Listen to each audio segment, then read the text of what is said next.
Everyone, सगळ्यांचं स्वागत आहे सुप्रिया शिंदे ब्लॉगमध्ये। आशा करते तुम्ही मस्त मजेत असाल आणि मीही मस्त मजेत आहे। तर दिवसाची छान अशी सुरुवात झाली, पण आज सोहमने घेतली होती सुट्टी, कारण ते रात्रीच ठरलं होतं की तो आज सुट्टी घेणार आहे। थोडीशी त्याची तब्येत डाऊन होती, त्याकरता सुट्टी घेतलेली आणि म्हणून मीही उशिरा उठले होते। तर उठल्या उठल्या मी आधी हे काम करून घेत असते। सगळे जे आपण अंथरूण वगैरे घेतलेले असतात त्या सगळे आधी घडी घालून ठेवत असते, कारण जर आपण बेडरूमकडं दुर्लक्ष केलं तर ते दिवसभर बेडरूममध्ये तसंच राहतं किंवा तसंच पडून राहतं। त्याकरता उठले की मी आधी सगळे जे अंथरूण पांघरूण आहेत त्यांच्या सगळ्यांच्या घड्या घालते, बेडचं बेडशीट वगैरे व्यवस्थित करते, उशा वगैरे व्यवस्थित लावते, जेणेकरून नंतर आपल्याला कंटाळा नाही येणार। तेवढ्यात दूधवालेही आलते, ते दूधवाले काका, तर जाऊन दूध घेतलं लगेच आणि इकडं काम करत करत दूध तपवण्यासाठी किंवा गरम करण्यासाठी ठेवलं। दूध गरम झालं होतं, तर आज मी ठरवलंच होतं की टॉयलेट आणि बाथरूम दोन्हीही आज क्लीन करायचं आहे। आणि हे बघा, जर तुम्हाला टॉयलेट किंवा बाथरूम क्लीन करायला किळस वाटत असेल किंवा नकोसं वाटत असेल किंवा असं घाण कोणाकोणाला वाटतं, तर ही ट्रिक यूज करा। म्हणजे तुम्ही आंघोळीच्या आधी बाथरूम आणि टॉयलेट क्लीन करत जा, म्हणजे लगेच आंघोळ केलं की तुम्हाला असं वाटणार पण नाही की तुम्ही आज बाथरूम किंवा टॉयलेट क्लीन केलेलं आहे। बाथरूम आणि टॉयलेट क्लीन करण्याच्या आधी आपलं आंघोळीचं पाणी एका बादलीत काढून ठेवायचं, कपडे वगैरे ठेवायचे आणि लागलीच मग क्लिनिंग झाले की आंघोळीला जायचं। तर आधी मग मी इकडं बाथरूम क्लीन करून घेतलेले आहे। तर ह्यासाठी जे वापरतात ना लिक्विड, तर ते मी घरी बनवते। तर त्या लिक्विडचा संपूर्ण व्हिडिओ चॅनलवरती आहे, मी डिस्क्रिप्शन बॉक्समध्ये देईलच। तर त्यानंतर हे टॉयलेट आम्ही नवीन बांधलेले सुरू केलं नाही आहे दरवाजा नसल्यामुळे, तर हे जुनं टॉयलेट अजूनही यूज करतो आहे। तर त्याकरता आधी मी थोडंसं हार्पिक लावून घेतलेलं आहे टॉयलेट सीटला।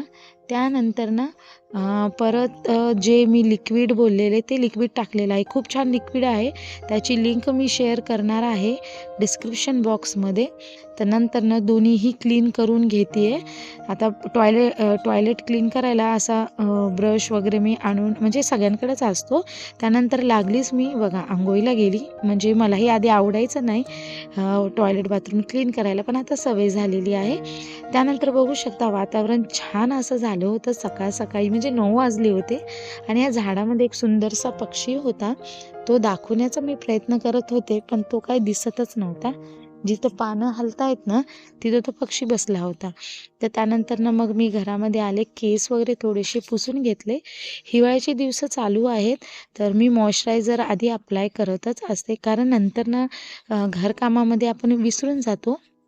त्यानंतर ओठांना मी व्यासलीन लावलं। तर खूप जणांचे कमेंट येतात की तुमचे हिवाळ्यात पण ओठ असे किंवा फेसची त्वचा अशी उरलेली दिसत नाही, तर मी रात्री झोपताना व्यासलीन लावते। तर त्यानंतर चहा पिला मस्तपैकी आणि लगेच कपडे वॉश करायला घेतली, धुवायला घेतली आणि मग तेवढ्यात सोहम उठला होता। सोहमनं स्वतःचे पाणी स्वतः काढून घेतलं, असे छोटे मोठे काम तो करतच राहतो। तर चुलीत जाळ नव्हता म्हणून त्याला मी काढायला दिलं, नाहीतर कधी कधी तो बादली उचलून घेऊन जातो। तर घेतलं त्याने उचलून आणि बाथरूममध्ये बादली ठेवली आणि त्यानंतर तो गेला आंघोळीला आणि मी मग कपडे वगैरे धुतले सगळे आणि वाळू घालायला घेतले कपडे, कारण आता हिवाळा आहे, जेवढ्या लवकर आपण कपडे धुणार ना तर तेवढ्या लवकर कपडे वाळतात।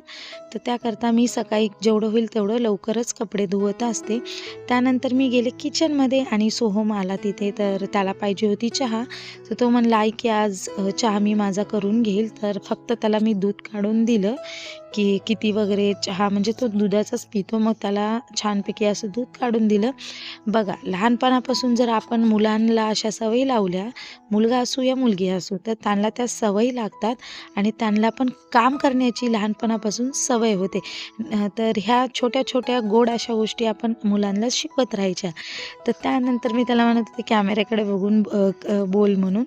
तर त्यानंतर चहापत्ती टाकली, त्याने साखर टाकायची होती आधी, पण त्याने आज चहापत्ती टाकली आणि मग मला विचारत होता की आई साखर किती घालू, तर मी म्हणलं बघ तुला जसं आवडतं तसं तू घाल। तर त्याने बरोबर त्याच्या अंदाजानुसार घातली साखर त्यामध्ये आणि मग गॅसवर मात्र मीच चढवला चहा, त्याला नाही हे करू दिलं.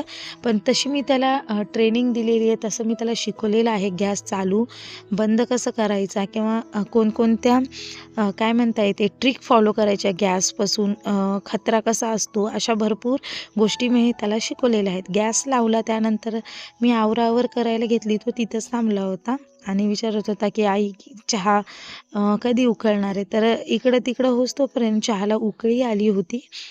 त्यानंतर मी म्हणलं चल तुला चहा ओतून देते. तर थोडासा गरम होता ना चहा, तर साय मी अशी रोज जमा करते, तर महिन्याला जवळपास अर्धा किलो तूप निघतं. तर चहा बघा मस्तपैकी असा उकळलेला होता आणि ओतून दिला. तो रोज चहा पितो, पण खूप कमी प्रमाणात पितो. पण आज थंडी खूपच होती आणि थंडीचे दिवस चालू असल्यावर मी थोडा जास्त त्याला देत असते चहा. तर छान असा चहा तयार झाला आणि मलाही बाकीची कामं खूप सारी होती, तर त्याने येऊन कप घेऊन गेला चहाचा. त्यानंतर मी लागलीच पीठ मळायला घेतलं, कारण चपात्या वगैरे उरकायच्या होत्या मला आणि डबा घासायचा होता, म्हणून डायरेक्ट वट्ट्यावर घेतला. आणि मी म्हणलं नंतर दळून आणता येतं त्याच्यामध्ये घासल्याच्या नंतर. तर खूप जणींच्या चपात्या वातड होतात, तर चपात्या वातड होऊ नये म्हणून पीठ अर्धा 1 घंटा आधीच मळायचं छान. आणि जेवढं तुम्ही पीठ छान मळताना तेवढी चपाती तुमची छान मऊसूद आणि फुगते सुद्धा बरं का. शक्यतो पीठ मळल्याच्या नंतर एक अर्धा तास किंवा 15 मिनिटसुद्धा चालेल, तुम्ही पीठ थोडं रेस्ट करू देत जा, म्हणजे पीठ छान भिजतं आणि मग चपात्या करायला गेल्या की तुमच्या चपात्या खूप मऊसूद होतात. तर चपात्या झाकून ठेवल्या आणि तेवढ्यात ते लोहालोखंडवाले काका आले, म्हणून त्यांना रद्दी दिली.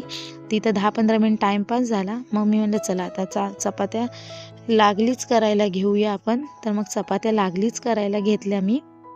तर छान अशी पिठाचा छोटासा गोळा तोडायचा आणि छान मऊसूद अशा चपात्या लाटून घ्यायच्या.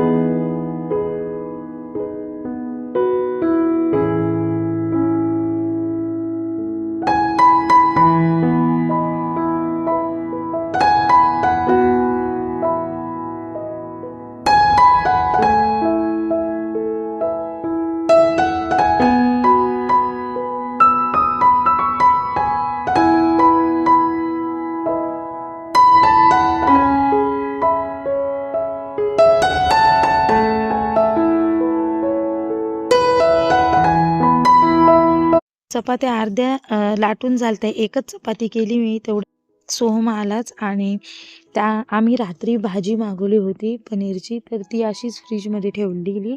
तर सोहमनं जेवण वाढून घेतलं त्याचं आज त्याला खूप भूक लागलेली. आणि इकडं मी कढी आणि उसळ करणार होते.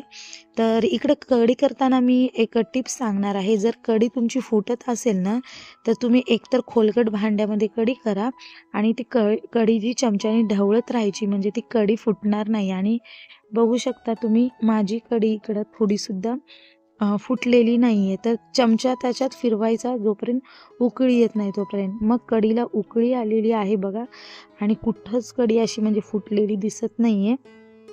तर आज मी कढी आणि उसळ बनवली होती आणि आता मस्तपैकी ताट वाढून घेणार आहे, कारण सोहम तर जेवला होता आणि मी जेवायची बाकी होते. तर आजच्या व्हिडिओमध्ये एवढंच. आजचा जर व्हिडिओ तुम्हाला आवडला असेल तर नक्की चॅनलला सबस्क्राईब, लाईक आणि शेअर करा. बाय.